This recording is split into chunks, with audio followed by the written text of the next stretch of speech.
بسم اللہ الرحمن الرحیم۔ السلام علیکم۔ بادشاہ کی نظر نہر کنارے بیٹھے مٹی کے گھروندے بناتے ایک درویش پر پڑی۔ بادشاہ نے پوچھا، کیا کر رہے ہو؟ درویش اپنے کام میں مگن بولا، جنت کے محل بنا رہا ہوں۔ بادشاہ نے عذرائے مذاق پوچھا، کتنے میں بیچو گے؟ درویش، 1 درم۔ بادشاہ نے یہ سنا تو ہنستا ہوا چل دیا۔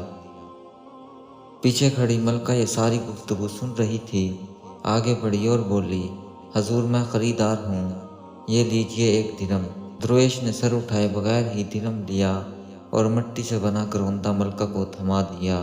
امور سلطنت سے فارغ ہو کر بادشاہ آرام کر رہا تھا، آنکھ لگتے ہی خواب میں خود کو جنت میں سیر کرتے پایا۔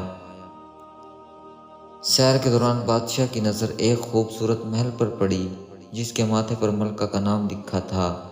محل کی خوبصورتی اتنی دلکش تھی کہ بادشاہ کے قدم بے اختیار ہی محل کی طرف اٹھ گئے۔ جوں ہی وہ دروازے پر پہنچا، اسے محل کے نگران نے روک لیا۔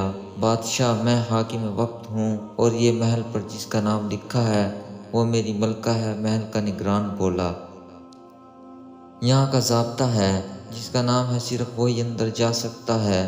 اسی تکرار کے دوران بادشاہ کی آنکھ کھل گئی۔ کئی دن تک بادشاہ یہی خواب دیکھتا رہا۔ تجسس بڑھتا رہا کہ ملکہ کا وہ کون سا عمل ہے جس کے باعث اسے یہ محل ملا ہوگا۔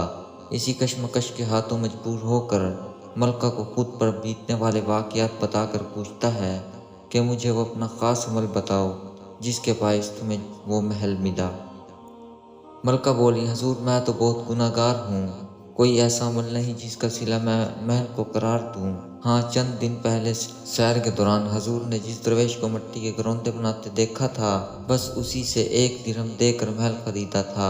یہ سنتے ہی بادشاہ کی آنکھوں کے سامنے وہ بیتا منظر گھوم گیا۔ بادشاہ نے تمام وزراء کو ہدایت کی کہ درویش جہاں ملے فوراً اس کی اطلاع دی جائے۔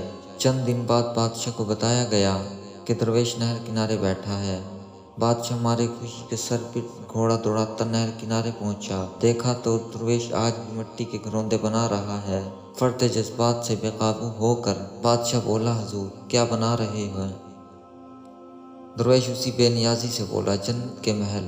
بادشاہ کی مراد بر آئی، فوراً بولا، کیا قیمت ہے؟ درویش مسکرا کر بولا، تمہاری پوری سلطنت۔ یہ سنتے ہی بادشاہ چکرا کر رہ گیا، لیکن ادب سے بولا، ابھی چند دن پہلے ہی تو آپ نے یہ محل صرف 1 درہم میں ملکہ کو بیچا تھا، آج ایسا کیا ہوا کہ اس کی قیمت پوری سلطنت ہو گئی؟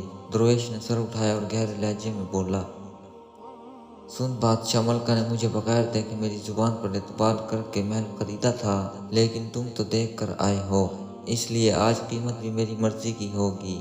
بادشاہ نے اسی دن شاہی فرمان میں پوری سلطنت لکھ کر درویش کے حوالے کی اور مٹی کا گھروندہ لیے جب لوٹنے لگا تو درویش نے آواز دی، بادشاہ، تمہاری پوری سلطنت اور ملکہ کا 1 درہم میرے لیے برابر ہیں۔